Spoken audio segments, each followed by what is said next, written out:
in the aerospace industry.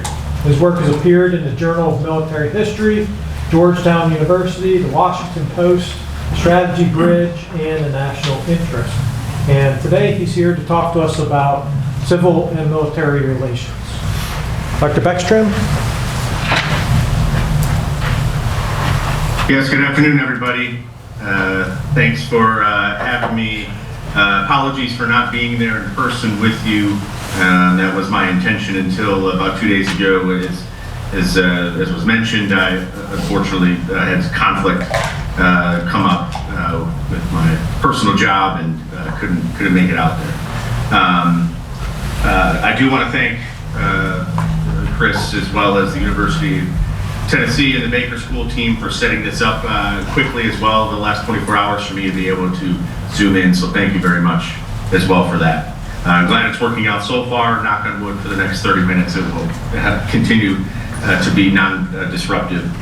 And then I'm sure it probably has happened already today, but obviously everything I'm about to say are my own views only, and that is it. Okay, so as you can see, my presentation is entitled Civil Military Relations and the Declaration of Independence, Preliminary Principles and Lasting Legacies.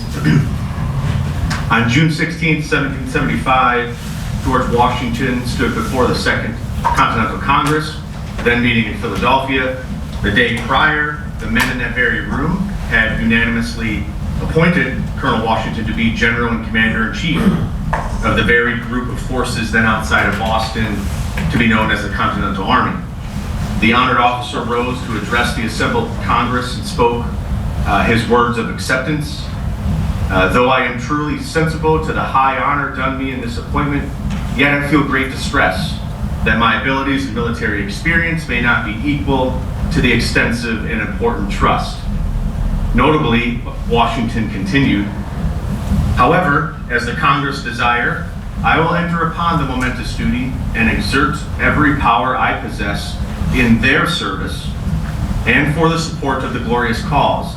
I beg they will accept my most cordial thanks. The fledgling United States had adopted its first formal military-related actions in exerting its control over the various forces, mostly from New England, then outside of Boston, and appointing a single commander. And that commander had accepted his appointment by acknowledging that he worked to carry out the will of the Supreme Political Council, which granted him his position, the Congress.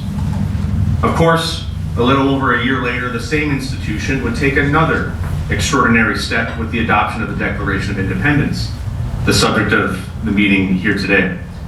While many participants have discussed various war-related subjects and analyzed the transformational declaration through the lens of its impact on the Revolutionary War, my paper will discuss some general topics looking at the Declaration of Independence through the lens of civil-military relations.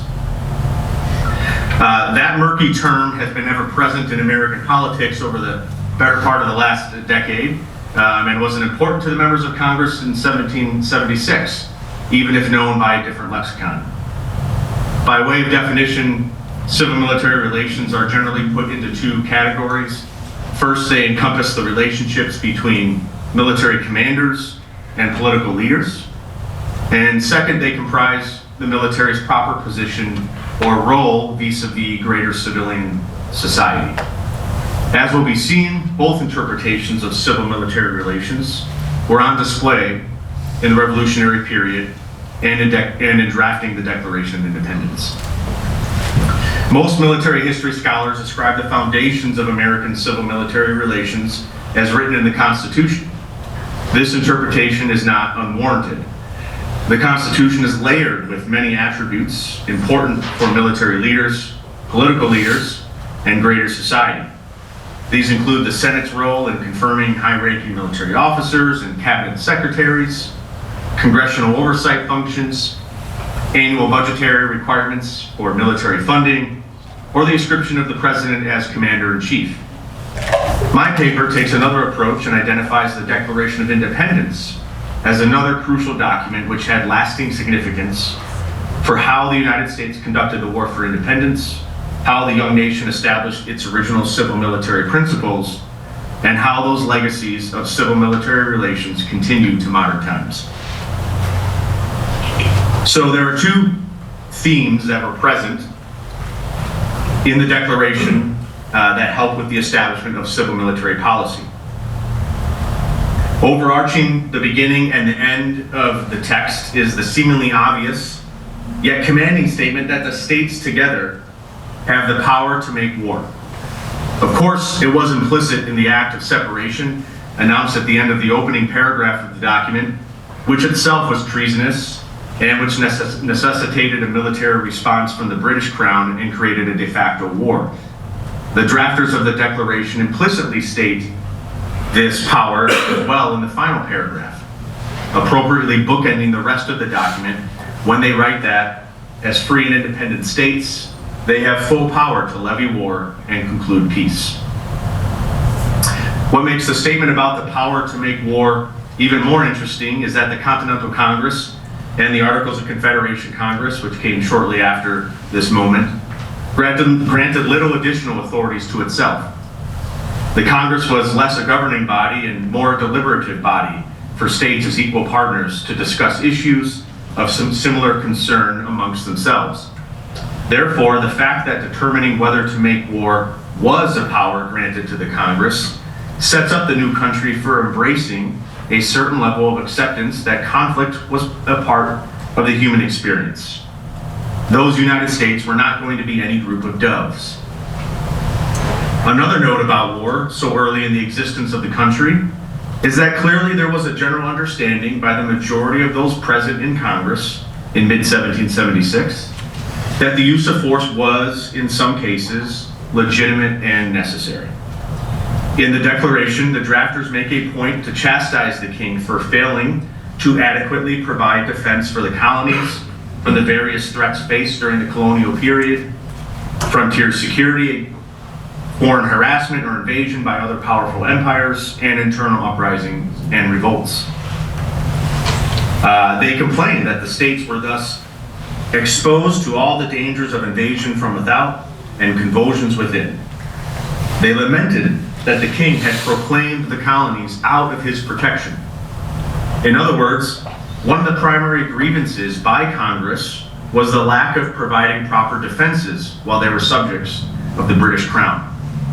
By making these statements, the Declaration also alludes that the American states will not want for security, whether from the militia or later from a standing federal armed force.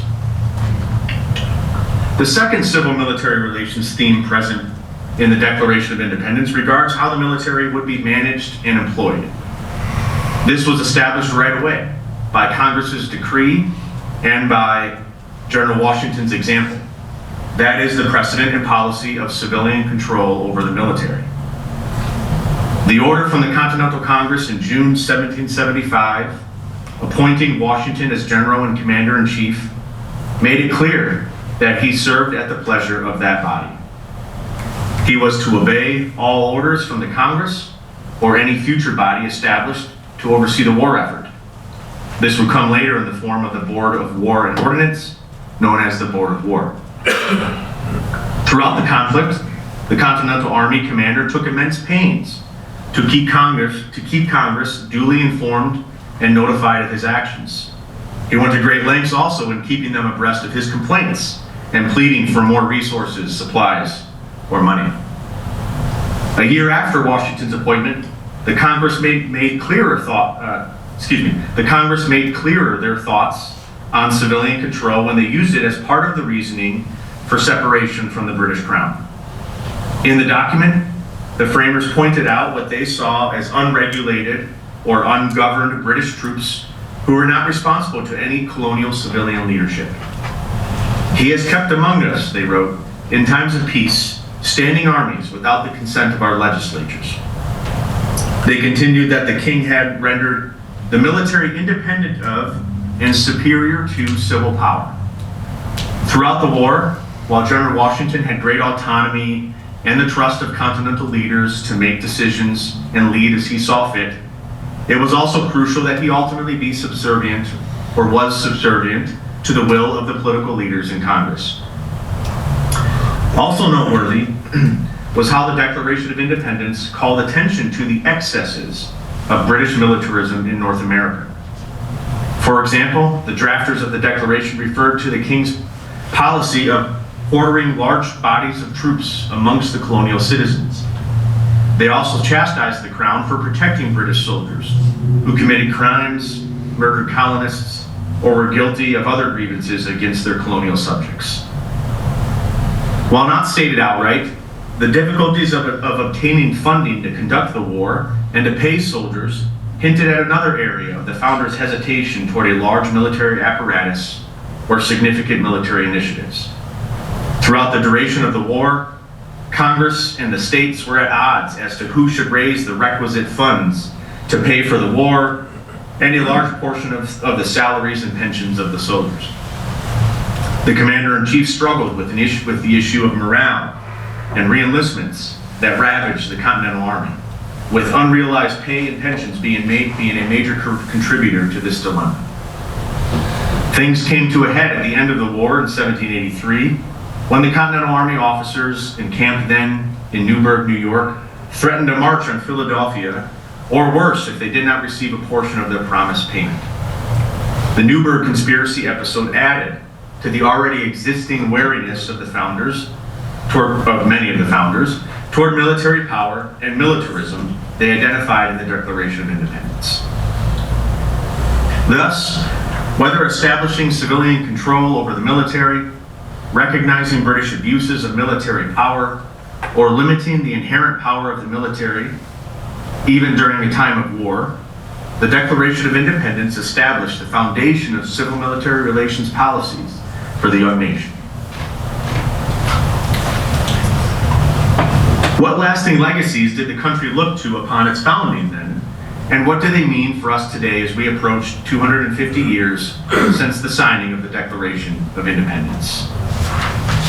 In the years directly following the end of the American Revolution, the United States, under the Articles of Confederation, possessed only a small contingent of active forces until the raising of federal forces to fight native tribes in the Northwest Territory early in the 1790s.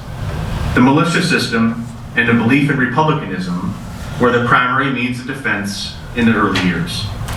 The country ceased to have a navy altogether until 1794. Clearly, early political leaders continued to see military forces with heightened skepticism.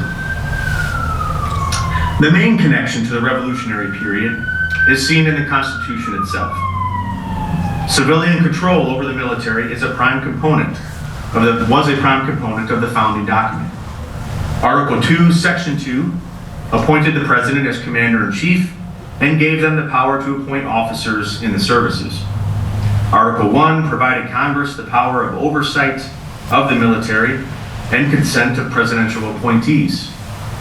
The checks and balances of both the legislative and executive branch provided proper control over the military to prevent its natural tendency for increasing power. Unlike the difficulties encountered under the Articles of Confederation, Congress did gain the power to raise revenue and pass budgets to pay for wars and a standing military. Importantly, Section 8 of Article 1 limits the length of time military budgets can be enforced, and we continue today to have appropriate annual debates over funding the military. Of course, Congress was also given the power to declare war, although yet in 1791, the president then, George Washington, sent General Arthur St. Clair to the Northwest Territory in an expedition against the Indian tribes inhabiting that area. Thus, early on under the constitutional system, it was established that the president generally could deploy forces for military operations without a declaration of war. Still, the Constitution established many principles imperative for controlling and managing the military that have their roots in the Declaration of Independence and the lessons learned from the experience of colonial leaders under British rule. Beyond the Constitution, however, there are other legacies from the Declaration's outlook on civil-military relations that should garner discussion. The robust standing military of today enjoys widespread popular support, with some polls showing between 60 and 70% approval by the American public. When compared to the dissatisfaction and outward disrespect toward military service members in the post-Vietnam War era, this high approval should be celebrated. However, it is worth asking whether it is healthy for a society to have such a high level of approval and acceptance toward the armed services. Certainly, many of the leaders around the time of the Declaration of Independence balanced their support for George Washington and the Continental Army with a general aversion to the idea of professional military systems and soldiers. It is worth noting that this high level of support is showing some signs of fraying in the current moment with high national political division. Another legacy is that of rising executive power. The control of the military by the executive branch and the oversight by Congress have been tried and true principles since the Revolutionary War. However, two trends since the early post-World War II period have been in place: the rise of executive power and the, quote, imperial presidency, and the continued abdication of powers and authorities by Congress to the executive branch. Do these shifts threaten to change the dynamic and create a system of civilian control that looks less like the intention of the Constitution and more like the concerns outlined in the Declaration of Independence? In other words, should we be concerned about a more powerful presidency with less oversight and more authority to use and employ the military as they desire? In closing, the Declaration of Independence was foundational for the establishment and unique principles of American civil-military relations. The drafters of the document made it clear that the King's abuses of military power were primary drivers of the break from Great Britain. These were lessons the founders took with them in overseeing the American war effort and later in drafting the Constitution and its military clauses. It is the Declaration to which historians and practitioners should look to understand the why behind the military system that was established under the Constitution. And it is the Declaration of Independence to which we should look to inform our current moment of civil-military relations and changes that may come. Thank you.